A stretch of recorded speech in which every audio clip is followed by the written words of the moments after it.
Money management rules for complete beginners. I am going to actually tell you really basic stuff so you can also start learning, and not only learning but applying those steps in your own personal finances. Because there are so many people, there is more than 41% of people in America who don't even have $1,000 saved on the side. That's not really a money management if you're only earning and then spending. That's just literally like, when you are at the bus stop and you just see the buses passing by. This is exactly what you do with your money. You earn them, you see them coming to your bank account. Okay, you have living expenses, fair enough. These are your spending. This is your spending which you need to obviously pay, that's fine. But then what do you do with the rest?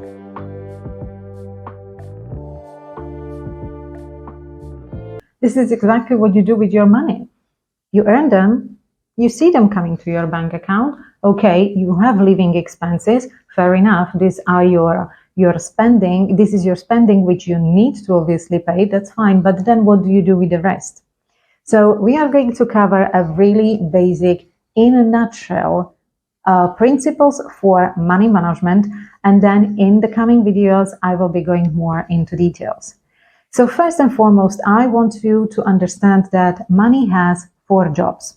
Yes, you can actually employ your money to make you money. Well, first job. First job is actually not really making you money, because the first job is the spending job. This is obviously part when you want to have a little bit fun, you want to go for lunch, you want to buy your new shoes. Fine, fair enough. However, make sure that this is not the only job you have for your money.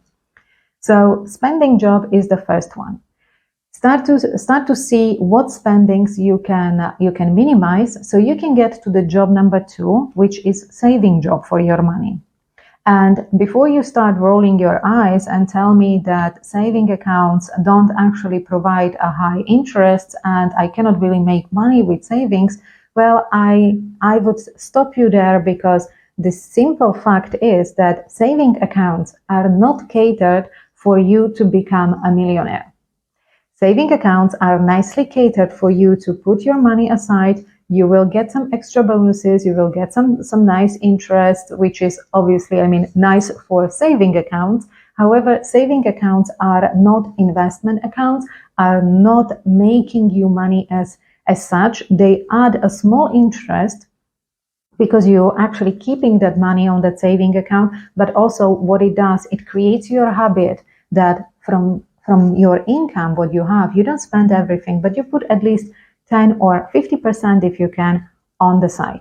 So that's the saving job. The third job you can assign to your money is the investment job. Yes, you got it right. Now we are talking about making money. If you really have any further and higher financial goals that you want, okay, you perhaps have a nice job, you have a nice income, however, you want to do something more with your money. Well, you can invest them. Obviously, investment is risky. Yes and no. Obviously, if you are going to invest money into projects which are just startups, and there is a big possibility that they will not last over the first 2 years, you may be thinking and taking really on a bit too much risk. However, if you can afford to lose that money, and if you are willing to accept that risk, then it's really decision up to you. But if you are in that stage that you don't really want to lose that money, you really want to invest something in something what's more secure, then do your research, and also investing in the companies which are already well established on the market. You can invest in public listed companies, you can invest in a property, you can invest in other private businesses which are already in existence, and that's a bit more secure type of investment. In no way this video is definitely not an investment advice. I don't know your current situation. You need to see for yourself. If you can do your investment decision by yourself, then great. And if not, you can also visit an advisor, and you can actually seek an investment advice from them. Now, the fourth job you have for your money is donation job. Yes, you are working, you got your savings, you got your investments, and you actually really worked your way up, and you are in that stage that you are financially secure, financially well, and you can also give a little bit back to society, to those who really are in need. You can start donating as you go, as you're growing your wealth. Obviously, the initial donations may be smaller. You don't have to donate half of your asset. That's definitely wouldn't be recommended. However, you can still add a small donations of 1% from the beginning. Maybe eventually you can get to 5% of your income, and you can donate those money. Now, going back to what we said at the beginning, we now understand that money has 4 jobs. Now, money management rules are based on understanding what to do with the money. You spend them, you save them, you invest them, and you donate. Now, let's go to your own personal, your own personal buckets, money buckets, right? So you have your bucket for your income. You have your monthly income, and from that bucket, we are going to now divide those money into different buckets which you need to have in place. And this is the actual how money management works. Obviously, these rules you can read and learn more if you are interested in a book, The Richest Man in Babylon. It's a really interesting book about personal finance. Now, so we have the income, right? First, you need to have definitely a bucket for your living expenses. Around 60% of your income, if you can go lower to 50%, even greater, but 60% of your income should cover your living expenses.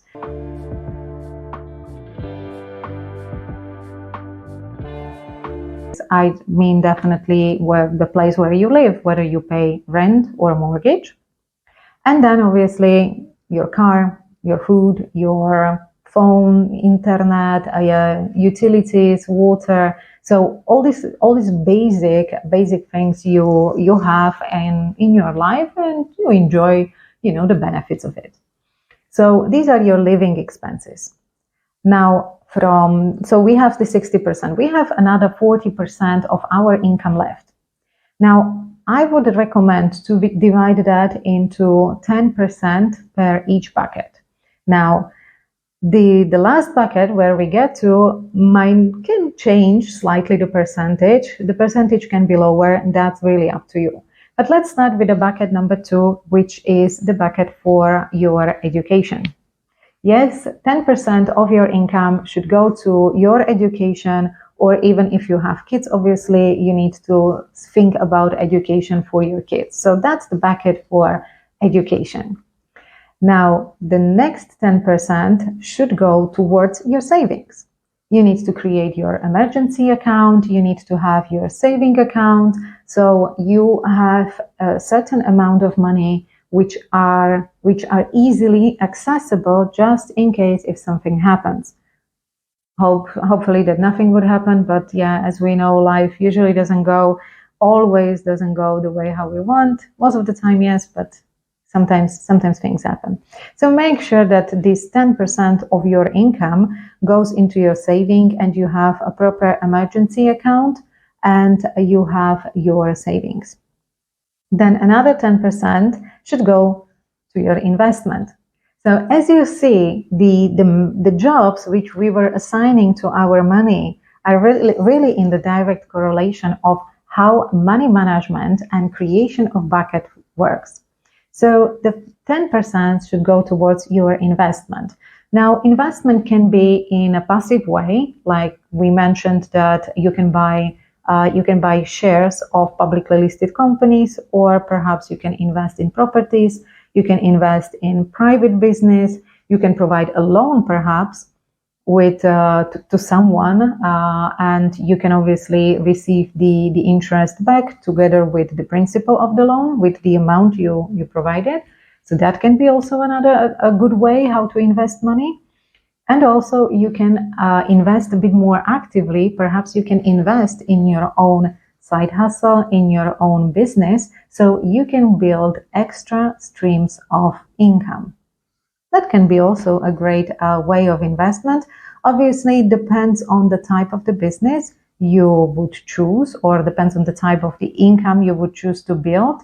Some incomes can be set up very inexpensively.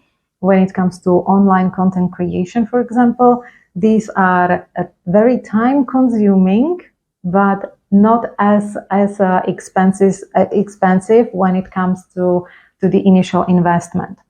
So maybe that can be also something you could be interested about. And then the last bucket, what we were talking about, that additional 10%, is the donation bucket or charity bucket. Now, as I mentioned, I know that some people, specifically, I know that we are not all millionaires and billionaires, the people who are watching this video. And I know that you may tell me like, okay, 10% is way too much. Okay, fair enough. If you consider that be too much and you want to perhaps keep 8% for yourself and put it towards education of your kids, I think that that's a great way. So leave that 2% over there. Donations, even small helps when you can, I think are always great way, but obviously don't donate to the point that you have no money for your own bread. So I understand. That's why I'm saying 10%. It is actually suggested in the book, The Richest Man of Babylon, to actually put that 10%. I really think that this can be adjustable. So let me know what you think actually about this structure. So now I hope that you understand how money management works. So you understood the 4 jobs we have for the money, which is spending, saving, investing, and the last job is donation. And then we actually explain the structure of how you manage money. So you have your bucket of income where you're going to now take this money out, and you're going to have the bucket of your living expenses, 60%, 10% for your education, 10% saving, 10% will be for your investment, and another 10% in brackets, depending on your own decision, for donation. So let me know where you are currently in your money management journey, whether you already build up some of those buckets for yourself, whether you are already investing perhaps and getting to that point of reaching that financial freedom, which lots of people have that as their goal. I will be more than happy to read your comments in the section below. In the meantime, like the video, subscribe to the channel, and I will see you in the next one.